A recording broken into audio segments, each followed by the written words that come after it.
Welcome everyone to the webinar addressing the global food, energy, and cost of living crisis and the role that social protection has in strengthening food systems resilience. As I will mention soon, this is a very special event. It is not only the continuation of our partnership with the International Training Center of the International Labour Organization, but it's also an opportunity to promote the great work that we have been developing as a collective of individuals, organizations, and institutions under the USP 2030 Working Group and United Nations Food Systems Summit Coalition on Social Protection and Food Systems Transformation. This is a key event in the context of our Policy Dialogue series, which is an ongoing series of learning initiatives aimed at zooming into the most pressing issues in social protection, vulnerability, food systems, and nutrition. The Policy Dialogue series brings all working members together, as well as practitioners, academics, and relevant stakeholders, with the goal of capitalizing on our collective knowledge and experience and turn to real solutions, and turn into real solutions, really, the problems identified by the countries and governments with whom we work and want to be able to reach with this initiative. So this is the raison d'etre of our alliance and the aspiration that unites our various and diverse organizations that, as I was telling you, are spanning a variety of different sectors and areas of expertise, but all recognizing the importance that social protection has, as we see today in today's session, the relevance that we see social protection has and can play to help us confront to this crisis and strengthen our food system, not just our social protection system. So today we have been able to bring some of the most authoritative voices in the field and people that are going to be able to tell us how does those linkages between social protection and food systems work. So first, I have the honor and the pleasure to introduce to you to Professor William Masters, who will address how the crisis leads into the increases into food prices and how food systems can be supported to achieve food security, healthy diets, and nutrition. Unfortunately, due to his very busy schedule, Professor Masters will only be able to join us for 1 hour. But if you have any questions, please feel free to share them in the chat, as we will get back to you with those. Our second speaker, as it's showing here in our list, is Professor Stephen Devereux, who's a research fellow at the Institute of Development Studies, who will be addressing questions such as how can we build the resilience of food systems, and how can social contribute to it, how social protection can contribute to it, and why does linking social protection and food systems matter? Professor Devereux is also launching, and we're very pleased and honored to have him here today, as he launches a book, a new book he has edited on the subject, and he will be mentioning and building on in his presentation. So congrats to Stephen and all the academics he's brought together with Chris Benet on this very timely piece. Our third speaker is my colleague Omar Benamor, who's a social protection officer at the Food and Agriculture Organization. He will be sharing his thoughts on the role of social protection in food systems, as well as how can we think about inclusive systems transformation. He's going to build on incredible work that the Food and Agriculture Organization has been doing over years, understanding those linkages and looking at concrete examples from where this has happened. Today, we're also very fortunate, and that's a really big highlight of here, to have with us Mrs. Sitanyehu Demizi Admasu, who's the head of the Food Security Coordination Office from the Ministry of Agriculture of Ethiopia, and Mr. Gufran Memon, who's a federal secretary from the Ministry of Poverty Alleviation and Social Safety of Pakistan, from the PAS unit in Pakistan that we so deeply admire all the work. So we're going to hear from government officers from the realities and the challenges they face and how do they overcome them. They will address how their respective countries have been trying to link social protection food systems, as well how to deal with the crisis that we see unfolding in so many ways. Finally, but not least, I am super happy to have Costanza Toma, who's a program officer for social protection within the social protection governance and tripartism team at the International Training Center of the ILO. and she will help us to address the main takeaways from the presentations to really make sense of what are those main points we have. This is feeding in this incredible training initiative that she leads in the ITC-ILO on making, it's a coaching on making social protections more responsive. So before we move on, yes, I need to introduce myself. I'm Juan Gonzalo Jaramillo Mejia. Very happy to be here with you. I'm a social protection program and policy officer and food secure nutrition advisor at WFP. And I happen to have the great honor of chairing this USP 2030 working group and coalition. So I want to, before that, I want to give you a little bit, before I give the word to William Masters, who will be our next speaker. Maybe we go into the next slide, and I tell you a little bit about how are we going to work in this webinar. We want your questions. We want your thoughts and considerations to be central part of this discussion. So please type them in the Q&A, potentially telling us, the organization you're coming from, and who would you like them to answer to this question. You're also invited to reach to us via Twitter and then start a conversation on the topic, okay? So this is a little bit of like the rules of engagement, and we're very happy to have these mechanisms there. So, yep, I think we wanted to show maybe a slide as well as to explaining what this working group is, but I think that we would rather leave that at the end. We will just give the word now to William to help us Thanks so get much. into business. Thank you. Yes. Thanks so much, Juan Gonzalo, for bringing this group together. And it's really been a pleasure to be part of the conversation with the national governments represented here by Centennial and Gufram, and also the UN agencies. So with Steve and Deborah, I'm one of the academic partners for this group, trying to bring data, some methods that could help inform the work that the socialprotection.org group has been doing. This is really one of the most fundamental parts of COVID recovery, and indeed development of resilience to climate, resilience to all of the conflict shocks and so forth. The social protection agenda is just really fundamental to the course of history. And what I want to share is ideas and results, some data that are quite new on how food prices for all of the foods one would need for an overall healthy diet have become unaffordable for so many people around the world, and how that can set up this conversation about social protection. So this is part of a project called Food Prices for Nutrition, and I hope you'll find this work to be helpful. So to be clear about what we're talking about, this is retail food environments, meaning the cost to consumers of prices at local marketplaces, often a wet market, a public open marketplace, sometimes a shop.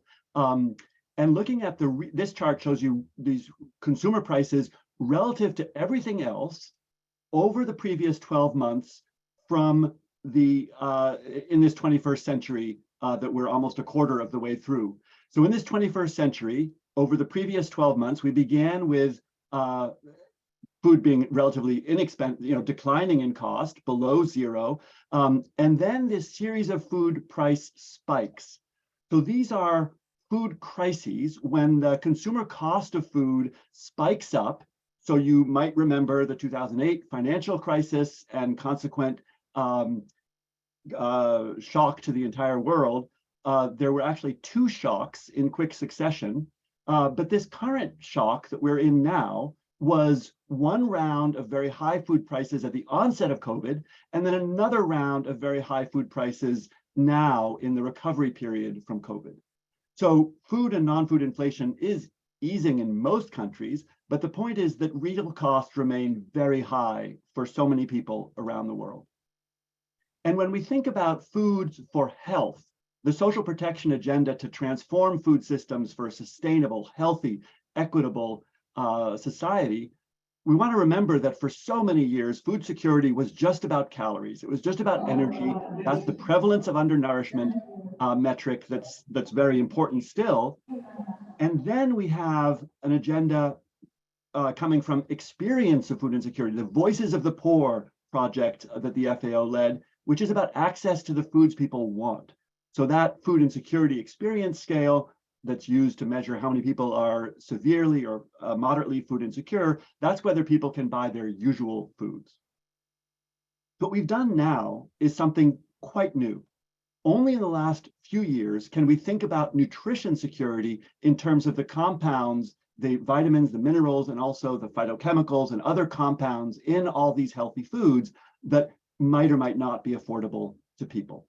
So this is just since 2020, working with the UN agency partners in the State of Food Security and Nutrition report, formerly called the SOFI report, where in each year we've been using retail prices of the least expensive of these foods just to isolate the cost of a balanced diet, whether it's available at local markets, open markets, wet markets, as well as shops in each country of the world. So this is material you can find with our partner, the World Bank, and also with our partner, the FAO, at FAO-Stat or in the World Bank data sets. So the central idea is that we can tell the difference, we can diagnose the distinction between different causes of poor nutrition. In particular, if we find that there's a place or a time when these foods are especially expensive because of seasonality, for example, for fruits and vegetables, because of refrigeration for fish or eggs, then you would need better food distribution or farm production in that local area to get lower prices. But our agenda for today is about insufficient income. It's about the need for social assistance and social protection that could ensure a decent livelihood for people or a safety net that can intervene with aid. So the central idea is that we have a metric now that can drive the debate about social protection in a direction that can make healthy, affordable foods. So the first step up is something that my colleague Saskia Depay in the World Food Program has been leading this Fill the Nutrient Gap program in emergency settings served by the WFP, but in other settings as well. You can think about nutrient adequacy above calories. And what we've done most recently with this new type of measurement is to think about countries' national dietary guidelines. So for all of you on this call, you live in a country that might have a national dietary guideline, and we've used those to ask, what are the cost of foods that would meet nutrient needs and also avoid the chronic diseases associated with poor diets? What we found is these steps up in cost, so just daily energy, a little less than $1 a day, nutrient adequacy that is pursued by WFP and so forth, something like $2.50 a day, and then healthy diets, something like $3.30 a day. And this is on average for the world, quite a bit less than what people actually spend because people are pursuing other kinds of goals, not just health. The current food crisis has raised this cost by quite a lot, and we'll be seeing updates on this. Very important to keep following the prices that we saw before. So what are these foods in a least cost healthy diet? Well, it depends on the country. Here's the example of Senegal, small dried fish because of limited refrigeration, some vegetables, some dried fruits, and also mangoes because of the tropical and dry environment. In other countries, it would be different foods. So Pakistan, chicken, buffalo milk, and so forth. Italy, this happens to be UHT milk, like the Parmalat milk that is relatively low cost in Italy, and pasta and so forth. You can see how different countries would have different least expensive items. So what have we found is that around the world, you see here countries at different levels of income, from the lowest income countries at like $2 or $3 a day to the richest income countries at like $200 a day. And what you see is the cost per day is pretty similar around the world. So at the bottom, you have energy sufficiency, that's averaging 83 cents. In the blue, nutrient adequacy, $2.50 roughly. And in the green, healthy diets, $3.30. And these are not lower in low-income countries. So what we found is about 3 billion people cannot afford a healthy diet, and real costs are higher today.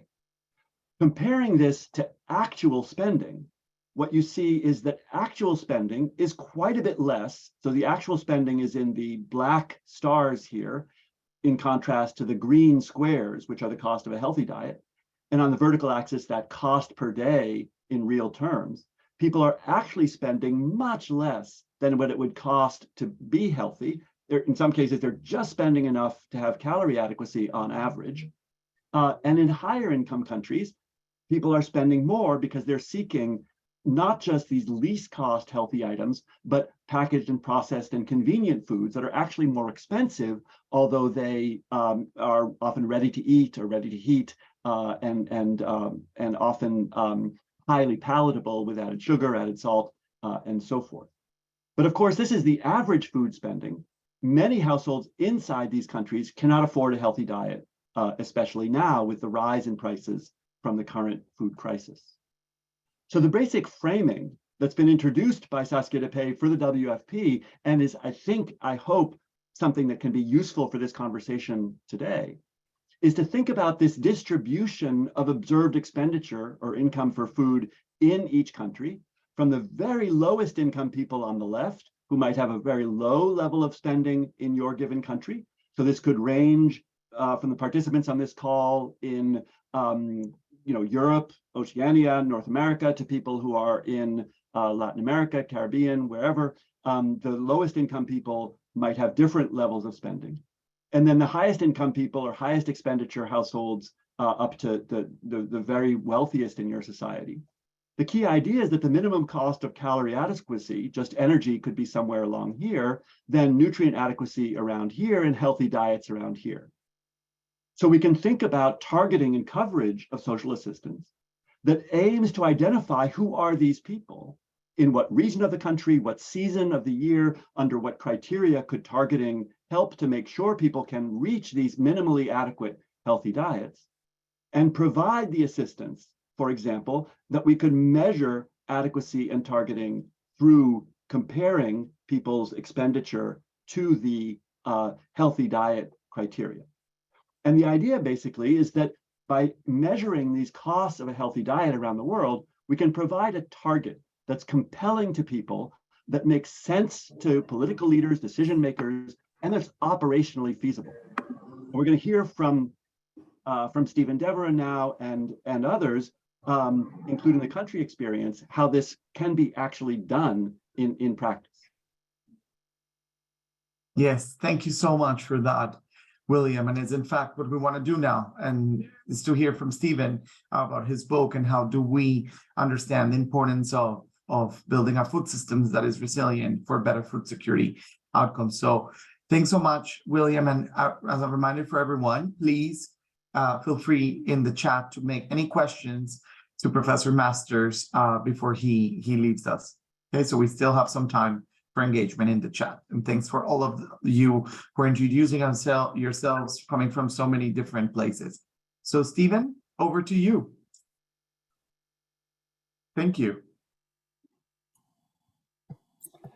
Thank you, Juan Gonzalo and Will. Can you see the screen, the presentation? Yes, all perfect.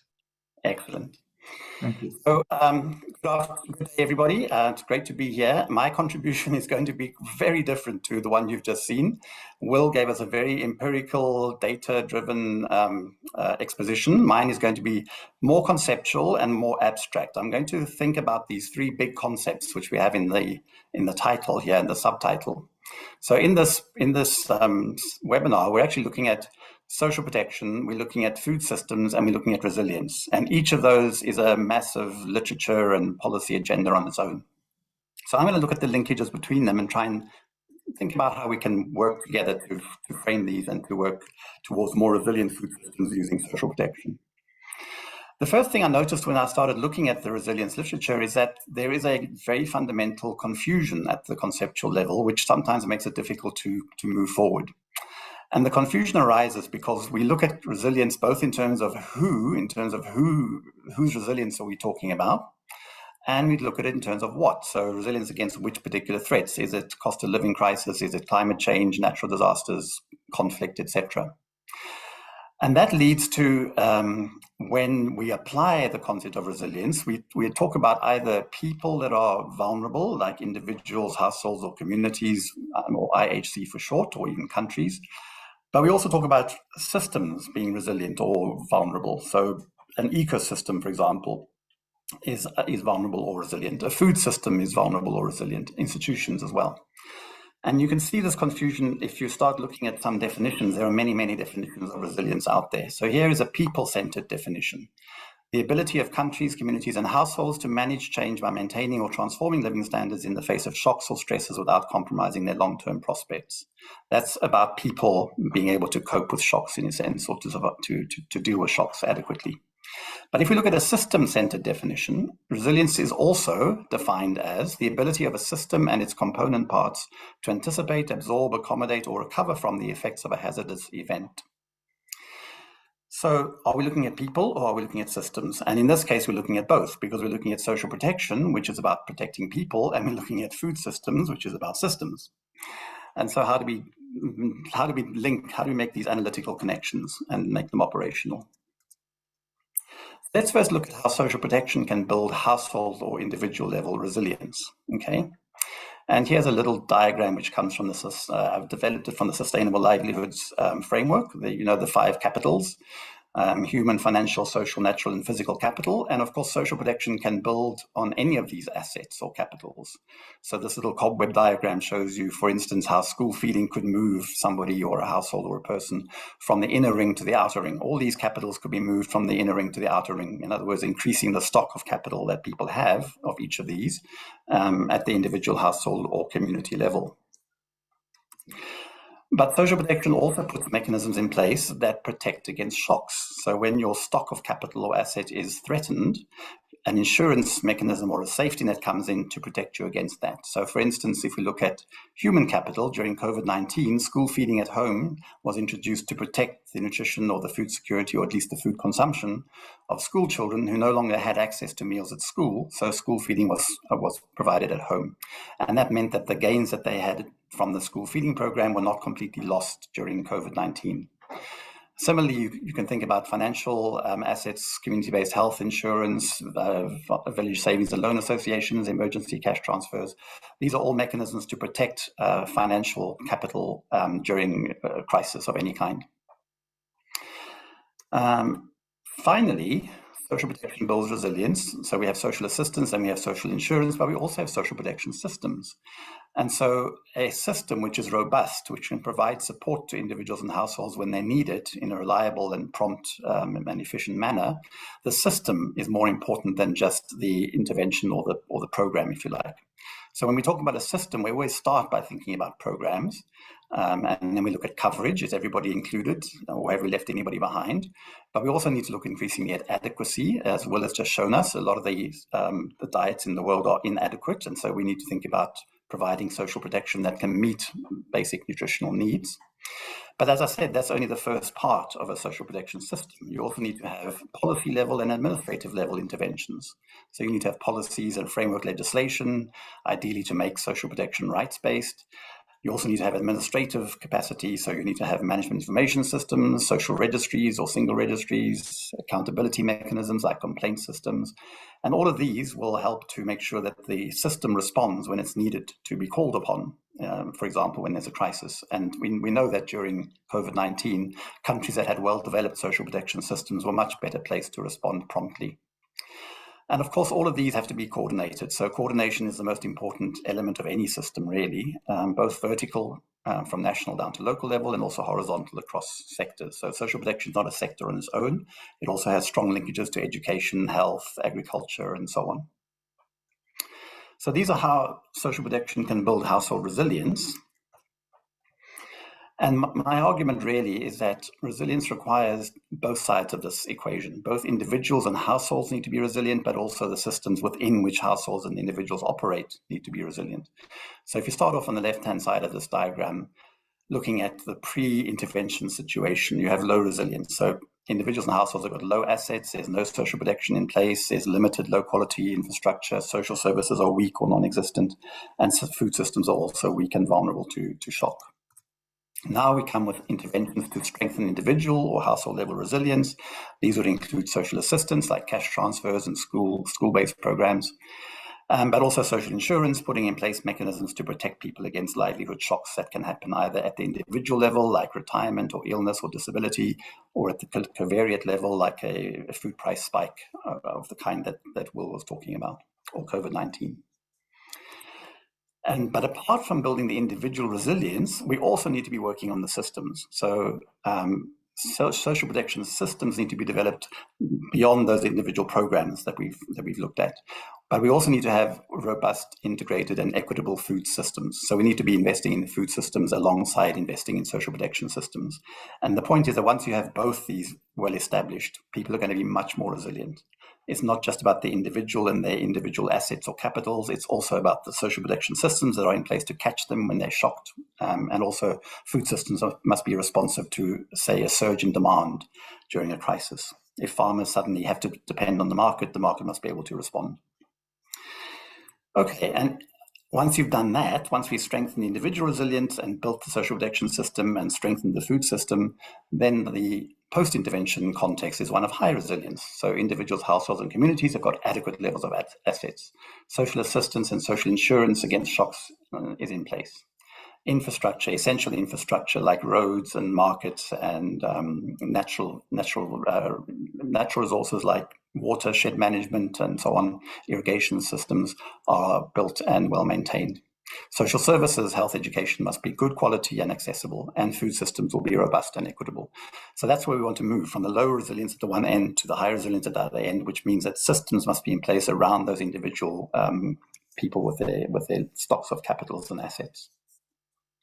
Let me take a quick case study just to show something about what I mean when I talk about this integrated approach, looking at social protection and food systems together rather than separately. And a useful case study is what's called the Seguro Defeso program in Brazil, which means closed season insurance. What happened in Brazil some years ago is that the government was concerned about depleting fisheries. So they introduced a closed season. So for 4 months every year, people were not allowed to fish certain species. Anybody who was caught fishing those species during the closed season was fined or had their fishing gear confiscated, so they could no longer pursue their livelihood. And as a result, thousands of fisher people in the Amazonas region became seasonally unemployed. In effect, they weren't able to work for those 4 months, which made them very vulnerable. So they lost their income, they lost their livelihood for the 4 months of the closed season. So in order to protect the environment, the natural resource base, the food system, if you like, the food supply, the government policy had put people's livelihoods at risk. And this created a policy challenge. Can interventions to protect environmental resources, in this case a moratorium on fishing, be mitigated or offset by social protection interventions to protect people whose livelihoods depend on exploiting those very same resources? And the government came up with the idea of Seguro Defeso, which was a targeted unemployment benefit scheme for fishers. So you would register, and when the closed season started, you would go and collect a cash benefit and unemployment insurance, if you like, from the local office of the Ministry of Labour and Employment. And in effect, that became a de facto unemployment benefit, which kept people going through the closed season by paying them the minimum wage. So if you look at this scheme, it's actually a very neat example of how you can work in a syncretic way to achieve synergies between food systems, social protection, and resilient livelihoods. So in this case, natural resource base was protected by the moratorium on fishing, but income support was also provided to fishers to protect them against that shock that they faced to their livelihood. And as a result, the sustainability of their livelihoods was ensured. So a resilient food system plus innovative social protection led to resilient natural resource-based livelihoods. Okay, a lot of the ideas that I've presented very, very briefly in this little introduction session are discussed in this book, which is a new book. It's open access. It's called Resilience and Food Security in a Food Systems Context. Just a couple of quotes here to show you that they do talk about social protection, resilience, food systems, and the link to the book, which is downloadable for free, is at the bottom of the screen there. I can also put it in the chat so that you can access the book if you're interested. All right, thank you very much.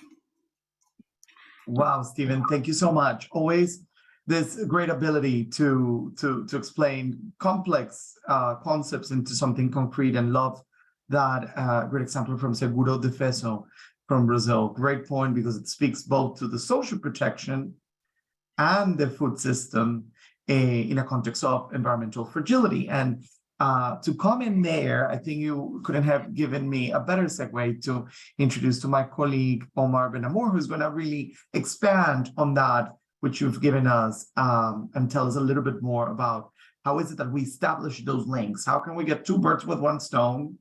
How can we establish those linkages, and how can we make them strong in benefit of those who need it the most? So thank you, Omar, for being with us, and over to you. Thank you, Juan Gonzalo, and nice seeing you all online. So, yeah, I mean, it's the presentation that I will present now is quite complementary to what we've seen so far, no? Indeed, sorry, I have, yeah, okay. Indeed, just to, I mean, go back to what Stefan and William were saying is basically we know that social protection actually have a say when we talk about strengthening food system resilience, no, and transforming food system as well. And just to go back to one additional point that maybe in terms of context that was a bit not presented yet, I think that it's important to mention that so far, I mean, as William said already, we have large food insecurity and high inequality in accessing healthy diets.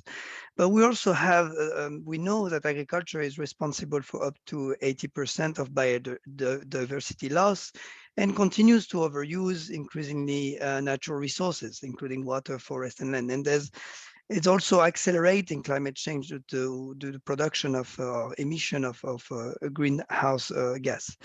Also, we also know that there's a clear association between people working in agri-food system, especially in low and middle income countries, and poverty, because most of them live and work in rural areas where poverty can be extremely high. And we also know that there's increasing pockets of poverty as well in urban areas. So here, what I've tried to do is building on basically different evidence that we have.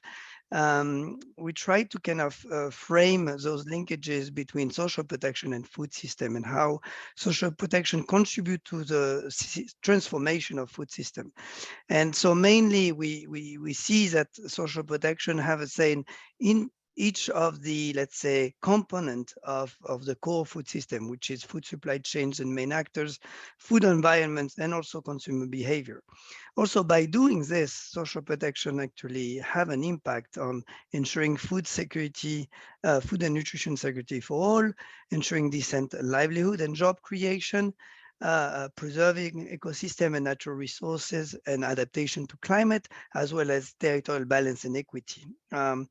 And by doing so, also social protection strengthens food system resilience. So in terms of, let's dig into the different outcomes that I was mentioning. No, what we talk about access to food and healthy diets. What is the, let's say, role of social protection, and what is the impact that exists so far? So we know that social protection can guarantee food security and resilience through direct transfers, no?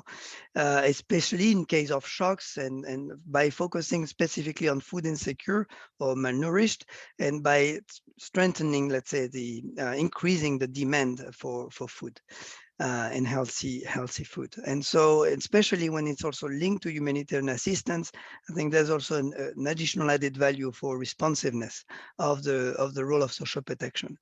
But we also know that social protection does not immediately guarantee an improved nutrition, and it can even worsen it in some cases. And we see this in the case of food subsidies, for example. We also know that in conclusion, that social protection needs to be designed and implemented with complementary programs for healthy diets and better nutrition. So I'm not telling you new things, I'm sure, here. But what is interesting on top of this is that in food system, you have 1/3 of the food that is produced that is either lost or wasted. And this we see this as an opportunity to reduce, let's say, food insecurity and improve malnutrition. In some countries, we see this through our literature review, that social protection was used as a vehicle to actually distribute food that was about to be lost or wasted for different type of social programs. So, like, for example, school meals or food banks. And you see here an example of fishing, actually fish being distributed to school meals and food banks, which led to actually increase nutrition as well as food security. Another dimension that I was mentioning before is the link with the role of social protection for ensuring decent livelihood and job creation within agri-food system. And why is it important in our context now? Because we have within the food system, we have a continued exclusion of vulnerable poor and food insecure people from economic opportunities and decent working condition within food system. While food system and transforming, they're also creating jobs. There's a strong potential for creation of jobs. And so what is the role of social protection in this context?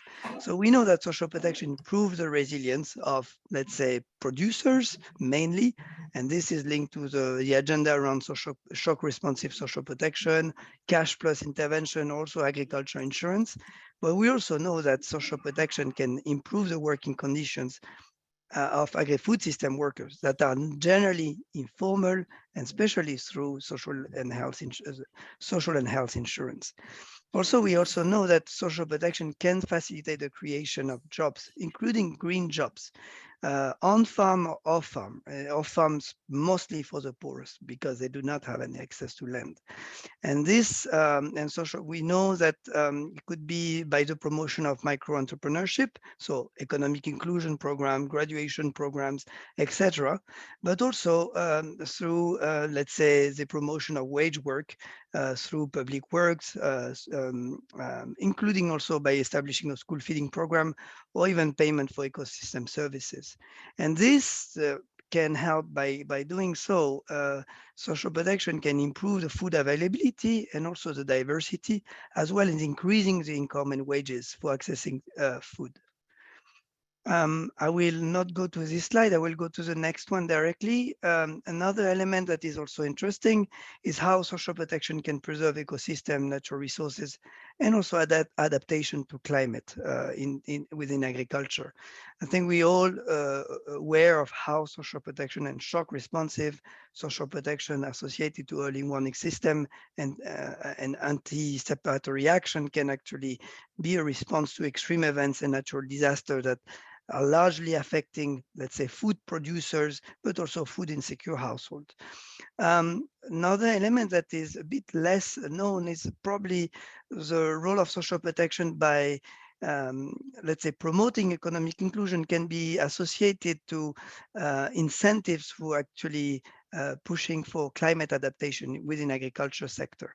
Another element is also the role of social protection through payment for ecosystem services to actually rebuild or restore ecosystems. And this is also an element that is quite interesting because it creates jobs as well as it preserves the environment, and also it increases, let's say, the potentiality for ensuring food security and nutrition.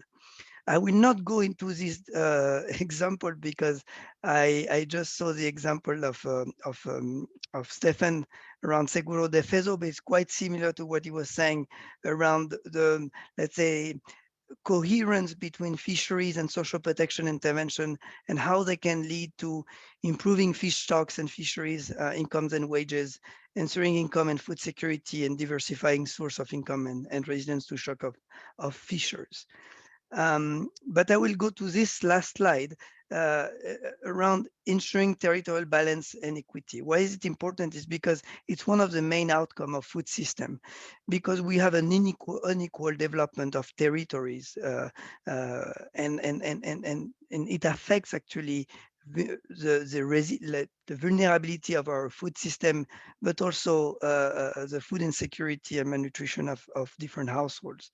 On that, social protection is very clear because it aims at promoting a universal coverage and focusing also on pro-poor for reducing their marginalization and inequalities. But the insufficient coverage right now and the adequacy and comprehensiveness of social protection can limit its impact in terms of improving territorial balance. Also, the lack of sensitivity to youth, women, and indigenous groups can be also a great limitation.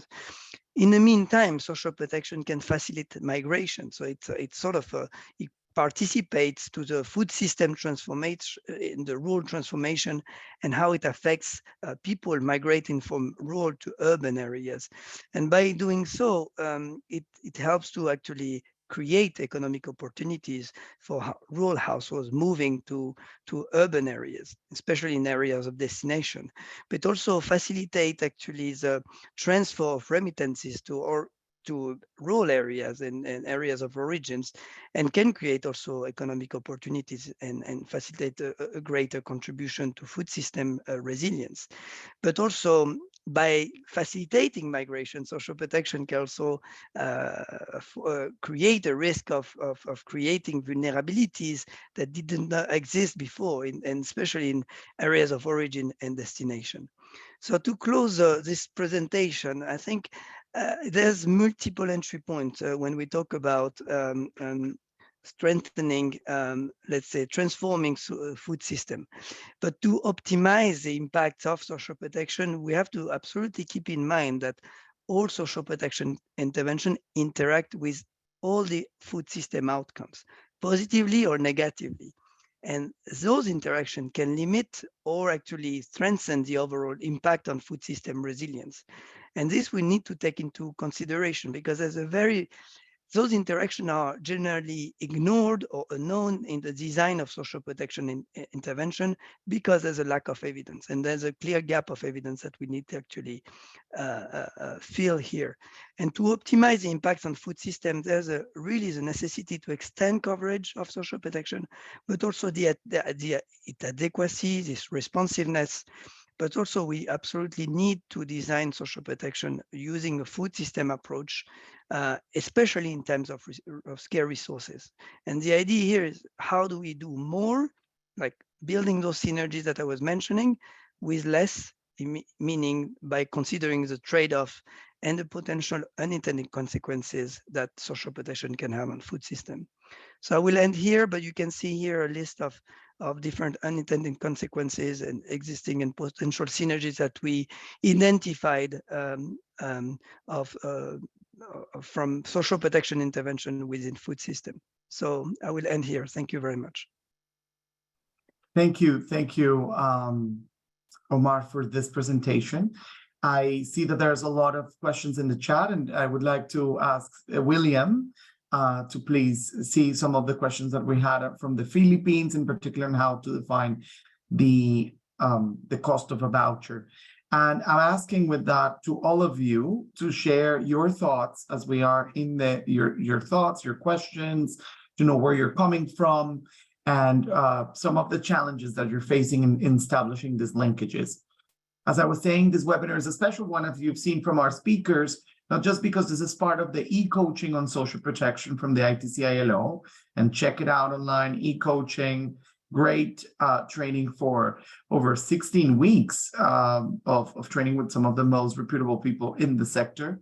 But it's because half a year, we started the discussion by our collective, the USP 2030 Working Group and Coalition, and we had several speakers, so you're going to be able to continue seeing how are we exploring and bringing different views to the sector, and that's basically what we're doing. We're bringing perspectives from over 20 members, including governments, and that's why it makes this session in particular an important one, because we're going to hear from two very well-known policymakers in both Ethiopia and Pakistan about the experiences in making these linkages. Just before we start, and as we tell you how we're bringing governments here, we are both a USP 2030 working group and a coalition that is aiming to safeguard, promote, and transform lives and livelihoods, and enhancing the food security, healthy diets, and nutrition outcomes, but as well decent work, sustainable and resilient livelihoods in this food system and in social protection. So we're speaking to two different audiences. We're speaking to people that believe in universal social protection by 2030, and people that think that we need to essentially transform the way that we produce, process, consume, and transform our food, right? So here we wanted to tell you that we are part of a variety of different organizations, from Tufts University and IDS, which we have the pleasure to hear today, as well as FAO, WFP, ILO, UNICEF, the bank, AUDA, NEPAD, but many other private sectors and NGOs, again, NutriSed, FHI 360, the International Rescue Committee, and the governments, which we're going to hear now, in which we have the honor and the pleasure of having Ethiopia and Pakistan, but many more joining our discussion. At the same time, as we are having this very special discussion with all the knowledge brought by different organizations, I am very pleased to introduce you to Ms. Sitanyehu Demizi Atmazu, who's the head of Food Security Coordination Office in Ethiopia, and Mr. Gufran Menon, the Federal Secretary at PAS in the government of Pakistan. So what we have now, and we're going to have this discussion with both of them, is that we want to ask three questions that we want you to go in the chat and think and be part of this discussion. And we're going to ask to our colleagues from the government, how do you see these linkages of social protection food systems playing out in your country? What have been, second, the entry points for building those linkages and synergies between the social protection and the food system? And thirdly, what are the key actions as we're continuing that conversation around the global food crisis?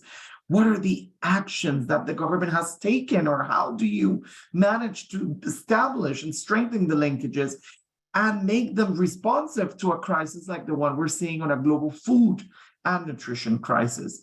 So I would love to hear from our colleagues, Mrs. Sitanyehu and Mr. Gufran. Thank you so much for being with us.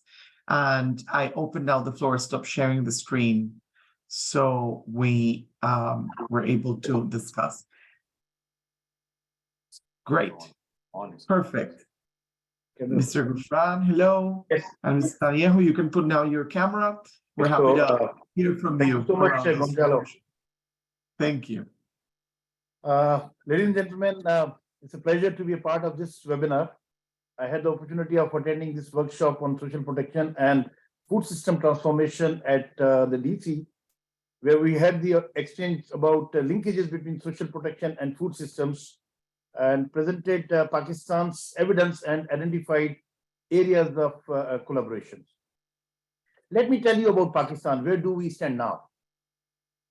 20% undernourished, 45% children under 5 are stunted, 38% face food insecurity. On average, Pakistanis are spending 50% of monthly income on food. It's a very conservative figure. Sometimes, in some cases, it's more than 70% also. Pakistan is currently facing very high inflation that threatens to push millions into poverty. Pakistan is under IMF program, which requires the government to scale back on general subsidies, causing even unrest among the population. This is where the country is standing. I need this group to give us some kind of solutions how to deal with such ground realities, how countries are facing it. It's not only the financial things, these are the management issues, they are the governance issues, there are many issues.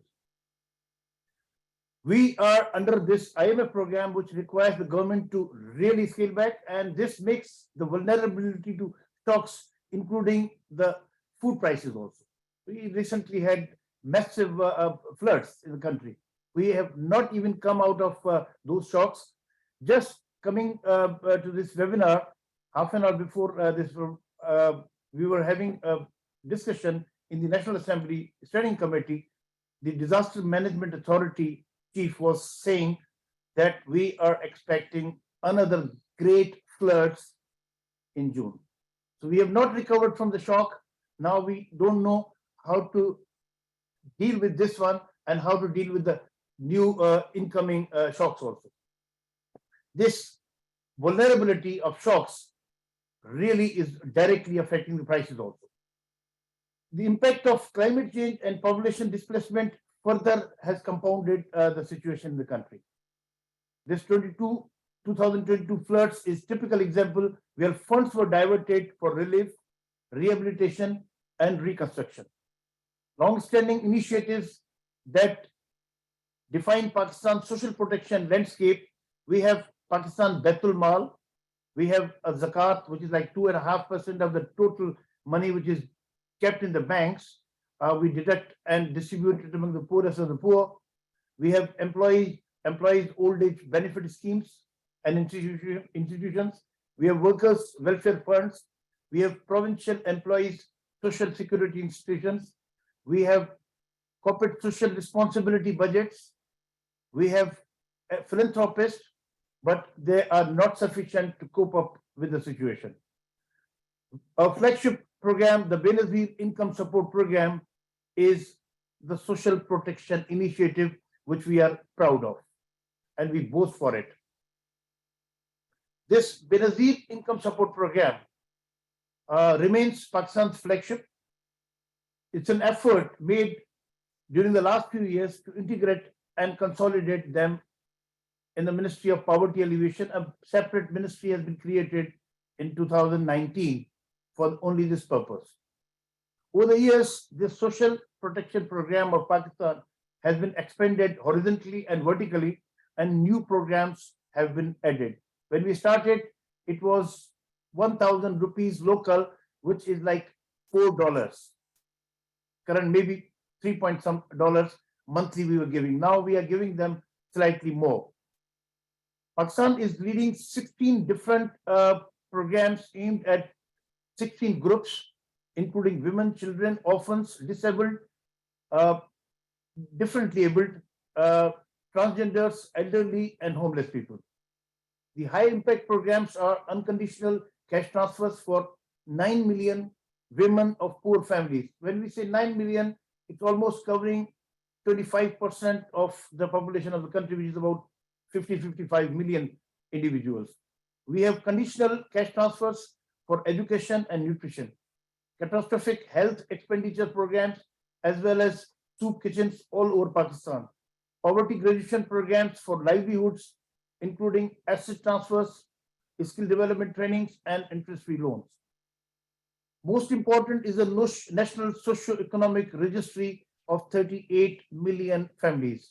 We have been discussing during the workshop in Washington, D.C. last week about the effectiveness of and the availability of that database for the country like ours, which is more than 200 million people. Pakistan has all the dots. Great. Sorry, it's just we lost you for a minute, but please continue. We want to hear more your thoughts. Great. Okay. Pakistan has all the dots on its social protection canvas to move towards a universal and adaptive social protection. The dots are available. Now, what is the role of the protection in strengthening food systems in Pakistan? Ladies and gentlemen, there is an evidence that there is a positive correlation between cash transfers and food and nutrition. Number two, 80% of the beneficiaries prioritize food expenditure from those transfers. We have yet another statistical data available through a study which found that there is a significant increase in food expenditure as a result of those cash transfers. We have qualitative data indicates that women beneficiaries prioritized households and particularly the children's quality of the food intake. Studies from that low demand for a specific food is related to cost and affordability. Thus, this addressing affordability would be key to improving the average diet in Pakistan, which will require improving overall competitiveness of the food chains. Today, Pakistan's food chains are linear and extend mainly from rural to urban areas, thus warranting structural transformation. It's time to divert the attention for taking a holistic and a systematic approach. And what will it require? It will require development of the dynamic and inclusive agricultural value chains, improved food accesses, enhanced demand for affordable nutritious food, create an enabling environment around food systems, awareness on the significance of improved nutrition, dietary diversities, consumption of nutrient-based or nutrient-dense foods. And we also need exploring the linkages between the social safety nets and nutrition outcomes. The linking subsidy to the nutrition outcomes, and to improve the affordability for the poor and vulnerable is also very critical for Pakistan. We also need to introduce safety nets for the crops produced and livelihood, insurance schemes, which is very costly in countries like Pakistan. The contemporary global efforts are very important for us. Food system approach and linking it with the social protection is now emerging concept in Pakistan, and would like to learn more from the work being done by this USP 2030 working group. The biggest strength of the social protection landscape in Pakistan is we boast of this National Socioeconomic Registry. This is an end-to-end solution technology enabling and the dynamic database which contains a live registry of 38 million families. That means we are covering almost 90% of whole of Pakistan with a detailed demographic and socioeconomic information comprising of almost 65 indicators. It is being extensively used for our existing programs and planning of the future social protection interventions. Registry is dynamic. By adding those who are not included, in future, we intend to expand it in the areas of adoptive social protection and design effective risk-resilient programs. Pakistan can be a very good example in this regard and would be happy to offer to transfer its knowledge and experience of this registry with the help of this core group. Pakistan would like to take the lead on social protection and food systems. And I was just thinking to have a round table conference kind of thing with the World Food Programme, UNICEF, FAO, Nutrition International, ILO offices back here in Islamabad. I will collect them for close collaboration and knowledge sharing on the topic and identify areas of research. And then we can come up something from the country-based experiences and share it with this technical group. Pakistan is under IMF program. Rupee has been devalued massively. Fuel prices have hiked, further compounding inflation, and we are feeling it. Even the IMF is discouraging us the cross subsidies on fuel.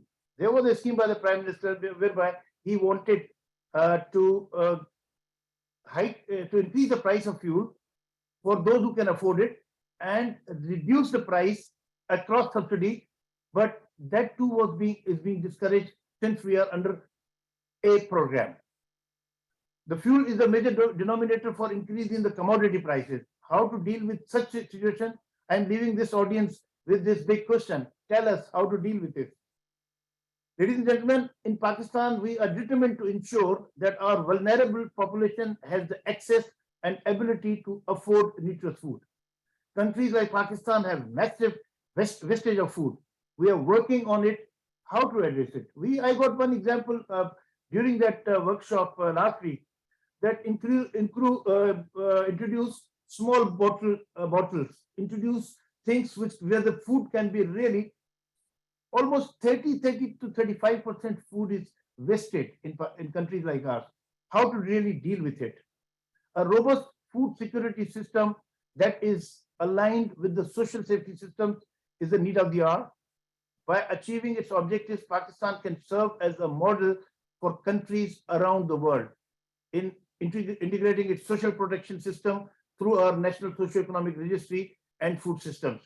We are committed to achieve our goals and look forward to the international research and development partners for enhanced technical and financial support. I have been talking about finances a lot during the discussion, so I'm not touching this thing, but at the end, the last word I would say, it's the money which makes the mayor go. Thank you so much. Thank you so very much, Mrs. Memon. And it's always so great to hear you. You had me here busy taking notes of the incredible work and experience that certainly the government of Pakistan has to share, particularly with their Benazir income support program, the linkages and the very big challenges that you have in front of you. So very happy to hear this. We have also Mrs. Itanyehu Demise at MASU with us online. We'll try to connect. We've had some connectivity issues from Ethiopia, but we wanted to try and see if Mrs. Itanyehu can at least have some minutes to share with us a little bit about, and as we want to hear from you, how are those linkages playing out in your country between social protection food systems? What are the key entry points to strengthen those linkages, and how do we see things playing out in the context of this global food and nutrition crisis? Mrs. Itanyeho? Hello? We're gonna try it. Hello? We've had some technical issues trying to solve them from Addis. Itanyeho?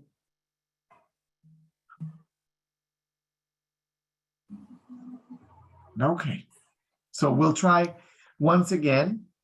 It's definitely been a challenge today with the connection. Okay, so she's trying to keep her mic to unmute and speak, but unfortunately it's not working. So we apologize. She's very frustrated, but we will continue the conversation. Okay. Yes, we can hear a little bit of sound, but not her voice yet.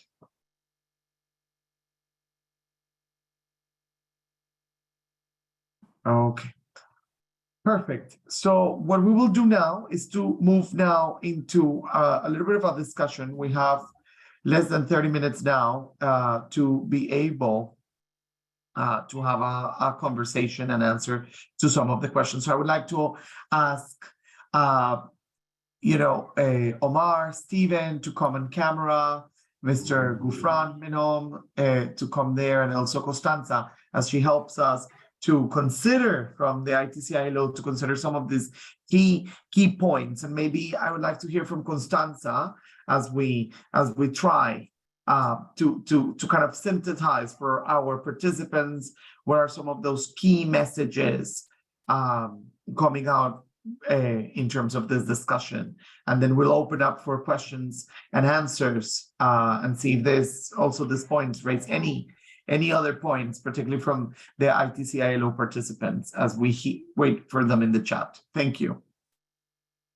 Thank you very much, Juan Gonzalo, and thank you all. The discussion has been so rich that it's always hard. It's always a very difficult job to pinpoint the key takeaways and just to inspire people. I think people are sufficiently inspired by what they've heard. But let me just try and maybe summarize just a few key points and to kickstart the discussion. Really, there have been quite a lot of questions in the Q&A as well. So, and I see that some have already been answered. But I think the key words for today's session have been linkages and synergies, and looking at broadening our focus, whether we come from a food systems entry point or whether we come from a social protection point of view, really looking at the linkages and the synergies between the two areas. So the course that you mentioned, Juan Gonzalo, that we have, all our participants have actually connected to the session today. They come mostly from a social protection entry point, but today's audience is much broader than that. And we have a lot of people who are working on food security, perhaps agriculture from a rural angle. And so having the conversation and looking at really how we can build and broaden the synergies, not only between strengthening social protection systems, but also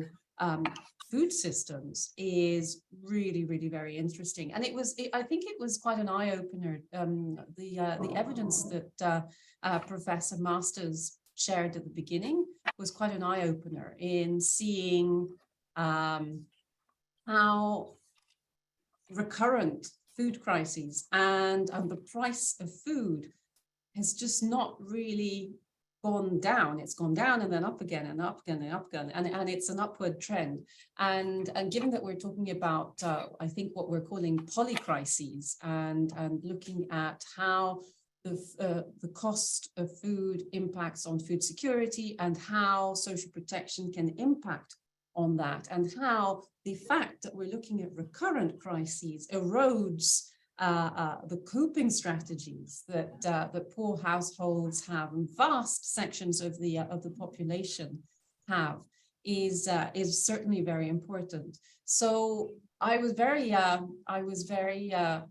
taken aback by the fact that 3 billion people cannot afford a healthy diet today, and that people, I think it was really interesting to see how the different poor in poorest countries can just about make their caloric intake, whereas how that changes for perhaps the poorest people, but in rich countries, which instead have to pay for food packaging and food processing, and how food systems are impacted also by the economic outlook of the country. It's always a pleasure to listen to Professor Devereux as well, who was my professor when I was at uni.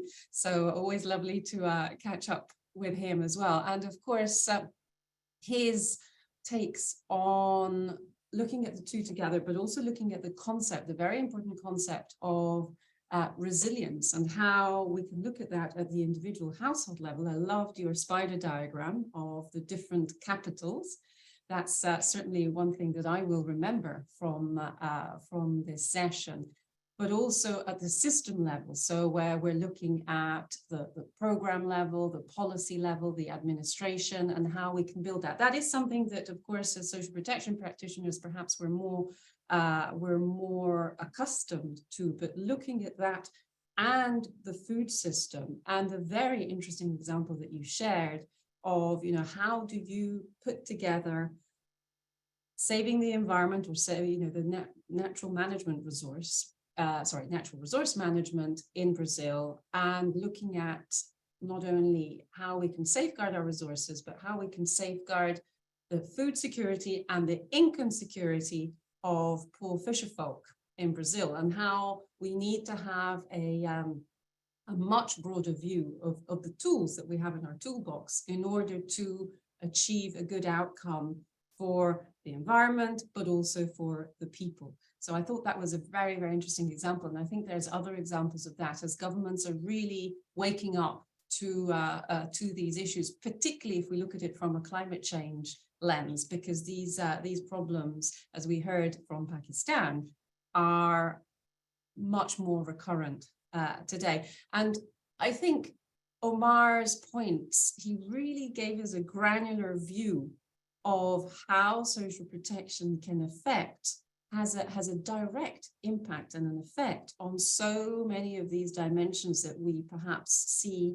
as part of other sectors. So not just the food system, but I really liked, Omar, what you were saying about decent jobs, for example.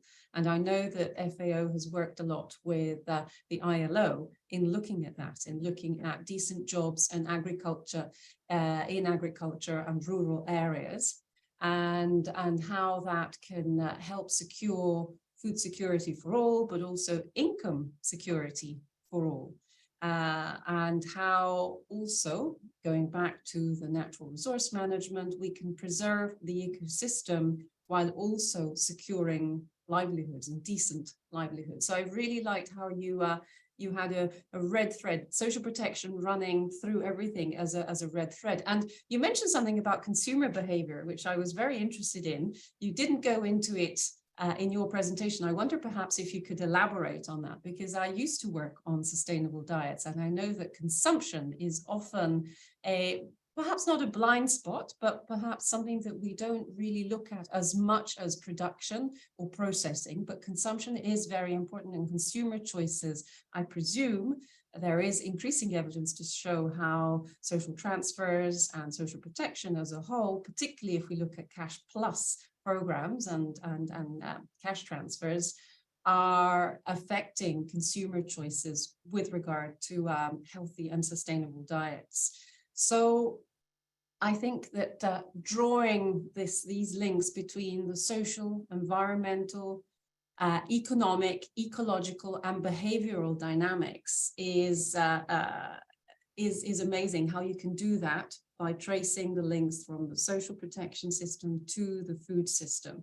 And of course, our colleague from Pakistan drew that connection very well, as not only painting a picture for the current situation in Pakistan, which is of course quite bleak still with regard to food security and income security, still quite staggering high stunting rates and food insecurity rates, but a lot of incredible work, particularly with the Benazir cash transfer program, and also all the other, also the contributory programs that we know that Pakistan also has in place, and the interplay between social assistance and contributory programs, and also looking at emerging issues. Of course, you mentioned the floods, and you're preparing for more floods, but also it was really interesting that you were talking about food waste. So on the one hand, we're looking at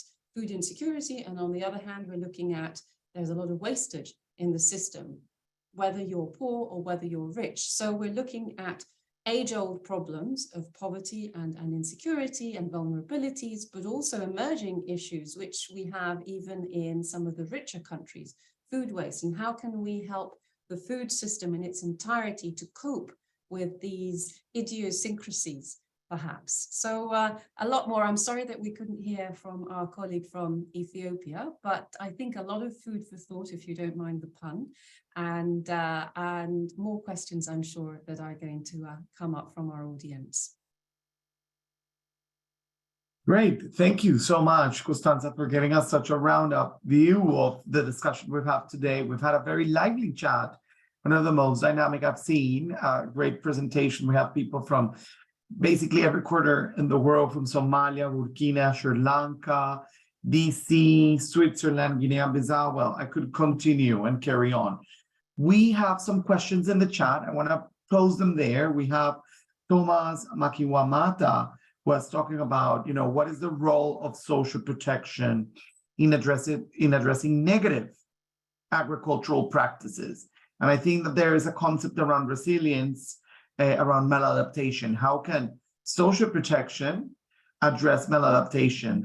That would be, I think, a key point for Thomas' question, who was also, asking about food sustainability as a concept. So just one question there. We also had a question from Carla Drakes and Rebecca Ballesteros. There were a lot about what is the methodology behind the cost and affordability of diets that William shared, and the FNG. I'm going to share the link online of the field and nutrient gap analysis and the countries where we are. But Rebecca Ballesteros and maybe Stephen, you can talk a little bit about that around how do you define the cost of assistance for targeted households? And they are talking that in Philippines, they want to do a voucher program. So how can we do the food voucher program in a way that not only meets, and that's a question, caloric, nutrient adequate, but also healthy diets? Some of the questions that are there that are not technical, right? They're quite political. So maybe we can start with some of the questions. Maybe Omar, would you like to talk about maladaptation and some concepts around food sustainability? A little bit about the cost of assistance and to how do we see that happening, Stephen? And then Mr. Memon, you can tell us a little bit about how that transfer value has been established, at least in Pakistan, to share a little bit about that experience from the country. So we have 3 views around that, and we will be seeing more questions in the chat, okay? Reassuring everyone that we'll share the slides and the recording will be available. We have 13 minutes for discussion. Thanks, Juan Gonzalo. So I have to answer the first question, if I understood well.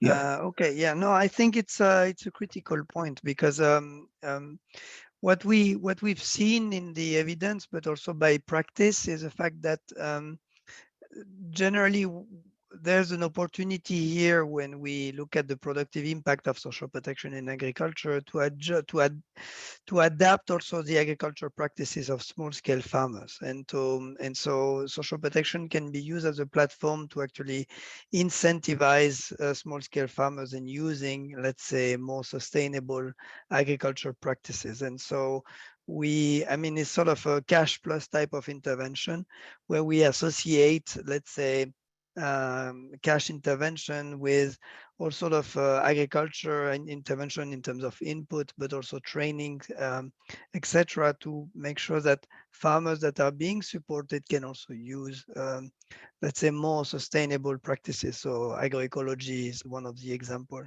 Another element on that is also the linkages with payment for ecosystem services, but also green jobs in general. I think there's a clear link between, let's say, specific social protection intervention, so it could be public works, as well with the restoration of ecosystems, and which can help also to actually have a better balance between the role of, let's say, some lands to produce and some lands to actually preserve the ecosystem.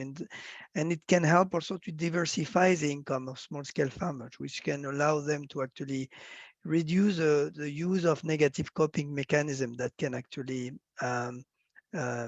let's say, push them to mismanage natural resources. And I think that Stefan, with the example of Seguro de Fezo, but we have also Ecofish in Bangladesh. There's few examples like this where we see social protection as a way to improve natural resource management.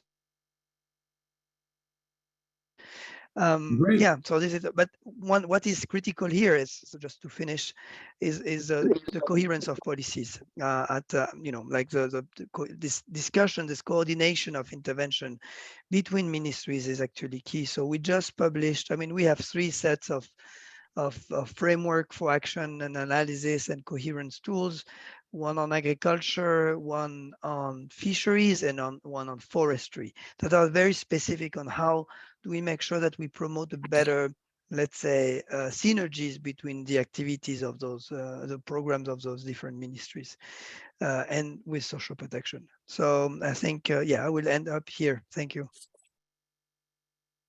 Great. Stephen? Yes, let me make some observations, which I hope will answer some of the questions in the Q&A. I think it's important to realize that social protection can do a lot on its own, but it can do a lot more if it works with other sectors. And that's one thing that we are working on in this coalition, I think. It's recognizing that, for example, cash transfers are definitely the cheapest to deliver. They're not cheap, but they are much cheaper to deliver than food or than asset transfers or training or public works programs. They are the cheapest way of transferring resources quickly to low-income, more vulnerable people. But they can't achieve everything. And so one thing that's been very frustrating working with cash transfer programs is the limited impact that we've observed on nutrition outcomes. And that's because cash on its own cannot do everything. You need to have linkages to nutrition sensitive or nutrition specific programs. So making those linkages, for example, through giving fresh food vouchers rather than cash, which empowers local farmers to produce more and local traders to get involved more, or using homegrown school feeding kind of modalities where local farmers again are getting involved in providing food to the schools rather than importing it at higher cost, and also making the diets more sensitive to local tastes and preferences. These are the kinds of things that can be done, which will make social protection more food and nutrition sensitive, if you like. And those linkages are really powerful. Now, obviously, it costs a bit more once you start designing those more complex programs than just sort of transferring money into a person's bank account or their mobile phone, but you get the bigger impacts. So it's about what you're trying to achieve and what you need to invest to achieve those bigger impacts. So when we find that cash transfers haven't achieved the nutrition outcomes that we were hoping for, this doesn't mean that cash transfers don't work. It just means that we need to strengthen the linkages and the coordination across sectors. And that's something that I think we're working on increasingly. The problem, and I'd like to say something in favor of social protection in the sense of cash or income support as well, which is that if you have strong social assistance plus strong social insurance, that does create a great deal of resilience. Okay, so cash transfers in emergencies or unemployment insurance, pensions, etc. That's the kind of income support that people need to get them through shocks to their livelihoods or disrupted income. However, it deals with the symptoms. It doesn't deal with the underlying causes, and that's why we're emphasizing in this context strengthening food systems, strengthening linkages to agriculture and food, the entire food value chain actually, in order to make the impact of social protection more powerful, but also to make people and the systems more resilient. Working together, we can achieve much more than working independently. Thanks. Thank you. I have 2 points around for Mr. Memon, okay? Because we asked, how do you establish the transfer value? But we have a very interesting point and comment online, which is around, wait, what about the value of the transfer if there are too many celebrations in Africa and a lot of alcohol and people will misuse the money? Is that a myth? It's not. I'm about to share a link about the 6 common myths, but you will tell us, because they're asking and referring to you, if this is what you see in the knowledge. Would people misuse it? Yes or no? A really good question. Okay. So Okay. there you go. See, as William was giving his presentation, he showed the example of Pakistan, whereby it said almost 3.8 or something, 3.44 dollars per day is the average cost for a nutritious kind of food. Pakistan's average per capita is about $1,500, which trickles down to about $404 per day. If we spend 3.4 average on the food, we are left with nothing else. Coming back to your transfer value, actually, like Stephen was saying about the linkages, the value chain, we have also tried to create those strong insurance, social insurance linkages between the supply chain and value chain in the agro products. We have a flagship program, we call it NPGP, National Program for Poverty Graduation, which is a very minute portion of those cash transfers we have tried to establish linkages. Now, the spending on food, we have the empirical evidence available with us that the amount is not being used for the alcohol or this because they have not sufficient amount available. See, this program, which was initiated in 2010, during the workshop, I was also telling that it is Benazir Income Support Program. This was the idea of the ex-Prime Minister herself. She wanted an empowerment of a woman or a woman in a house, and she wanted to give that kind of courage to see. We have got a 50% of I don't call it a non-productive, but less productive sect, which they are at homes. It's a male-dominating society. The male is not allowing the female to even go out of the house.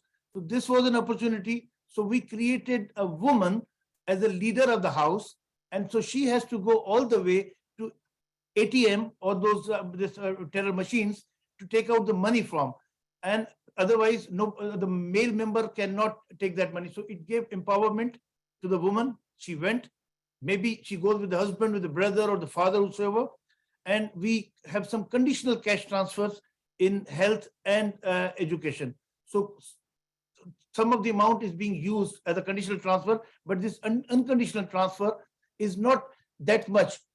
We are giving them about 10 cents per day, which is not even sufficient for one loaf of bread per day per person. The amount is so negligible, they can't even afford to spend it anywhere else. The studies which I was referring in my talk, we have the empirical evidences available that the amount is really helping them out. 80%, yeah, but there must be some kind of siphoning out, maybe some habitual drug addicts in the families. They might snatch from the money from the female of that house. But those are very sporadic kind of examples. By and large, this cash transfer system is really doing wonders. Now, this is a tool available. Only in this, we have, in Muslims, we have a month of Ramadan where we do for fasting. The Prime Minister introduced a system whereby he wanted to distribute free wheat flour to almost 80% of the population, which is being done right now in 2 provinces and the capital. It's really doing great work. The tool used was, the DOT was available. That was the Benazir Income Support Program, and NSER, that's a National Socio-Economic Registry, that was available. So that tool is available, and that tool was used and created a link. I end here. Great, great, great, great. We have a question, very nice, from Luke, who I'm sharing a link as well as we shared to our friend Thomas from Africa, who was asking about the use of the transfers. It's really good to see, Gufran, that we see that there's no misallocation of funds into sensation goods. There is a final question because we're wrapping up in 2 minutes. I would like everybody to give me a tweet, literally a tweet, one message that you want people to take home with them. And maybe before you do that, so I don't get you on the spot, one tweet, one message, including Costanza, who has brilliantly given us some really good food for thought, is what is your tweet? And before we go that, do we have any examples for Luke? As Omar is saying and kindly responding, do we have any examples of maladaptation? So when anyone, maybe Stephen or Omar, in which we've seen that social protection, because it really didn't think in terms of food system that creating a maladaptation. My colleague, Ana Solorzano, who wrote a paper, occasional paper number 26 on social protection and climate change, that explains the concept of adaptation better. And I am going to put it here in the chat, but giving you the word to answer that question for Luke, and for us to later have this tweet and say goodbye to everyone, hoping we will continue with these very lively discussions. Okay, so Omar, maybe you want to start with Luke. Not sure to understand. I need to answer Luke, right? Or yes, before we do the tweet. Yeah, no, I think in terms of what we saw with the literature is the fact that like some of the social protection intervention, and especially linked to economic inclusion programs, were actually associated to not always like sustainable agricultural practices. And this is where I think there's a gap. I think it's a gap that is well known, and we are pushing actually to look at better integrating those type of intervention with the let's say policies of the Ministry of Agriculture. You have to keep in mind that also a lot of those economic inclusion programs are led by the Ministry of Social Development without the involvement always of the Ministry of Agriculture in a lot of countries. So it's also one thing that need to be taken into consideration and see how we can better improve this coordination. So I will end here. I don't know if I answered really the question of Luke. We know that Luke is going to have the publication from FAO has now to see this guide of maladaptation in the bees. And there's a lot, and we've had a lot of comments as well and questions that we'll share as part of the recording, some answers in writing. Okay, so to Susa Roche, Munavin, there's always more questions at time to discuss all of this. Now, let's have a tweet quickly. What do we want people to go and take away? It's a tweet. So maybe Costanza, what is your tweet, your key takeaway? Then we go with Stephen, Gufran, and Omar. Oh, goodness. And Juan go. Okay. Yes, exactly. I think just to build on what I was saying earlier, I would echo Stephen on coordination and whole of government thinking as well.